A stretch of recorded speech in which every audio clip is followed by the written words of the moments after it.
হাত তুলেছি জানি না ময়দানে কারা ইয়াতীম। মোনাজাতের পরে অনেকে বাসায় গিয়া মা বাবাকে ডাকবে আনন্দর মোহাব্বতে।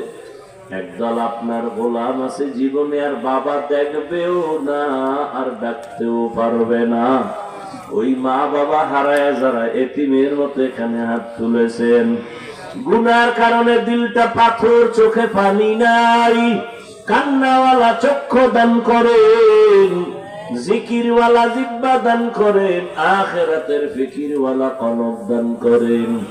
আয় আল্লাহ সমস্ত কবরওয়ালাদের জান্নাত দান করেন। যারা বেঁচে আছেন হায়াত বাড়ায়া দেন, অসুস্থ যারা সুস্থতার নিয়ামত বাড়ায়া দেন। সারা দুনিয়ায় খেদমতের জন্য নিরাপদে কবুল করে নেন, সুস্থতার নিয়ামত বাড়ায়া দেন, মুখালিফের মুওয়াফিক বানায়া দেন, চলার পথে হেফাজত করেন, জান মাল আহাল পরিবার হেফাজত করেন। সারা দুনিয়ার জন্য কুদরতের দ্বারা কবুল করেন। আয় আল্লাহ তাআলা ঈমান আমলের শক্তি বাড়ায়া দেন। আয় আল্লাহ দিলের নেক আশা পুরায়া দেন। আয় আল্লাহ মা বোনদের কবুল করে নেন।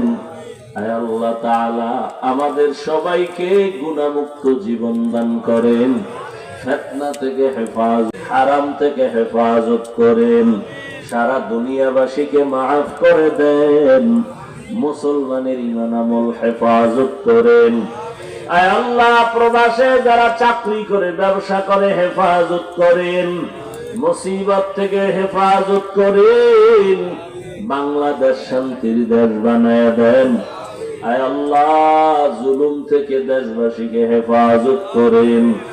আয় আল্লাহ তাআলা ইলম হিলম হিকমত আমলে বরকত বাড়ায় দেন। উলামা তুলাবা উম্মতের অন্তরে ইজ্জত মুহাব্বত রহমত বাড়ায় দেন। আয় আল্লাহ নবীজির মুহাব্বতে দ্বীনের নিসবতে আওয়াজে কথায় রুহানিয়াতে স্পষ্টতা বাড়ায় দেন। রিয়া হাসাদ কিবির দূর করে ইখলাস দান করেন। আয় আল্লাহ মেহেরবানি করে 5 ওয়াক্ত নামাজ বা জামাত আদায়ের তৌফিক দান করেন, নামাজ কাজা হওয়া থেকে হেফাজত করেন, জাহিরি বাতিনি দুশমনের মোকাবেলায় বিজয় দান করেন। আয় আল্লাহ উলামায়ে আহলে হকের বিজয় দান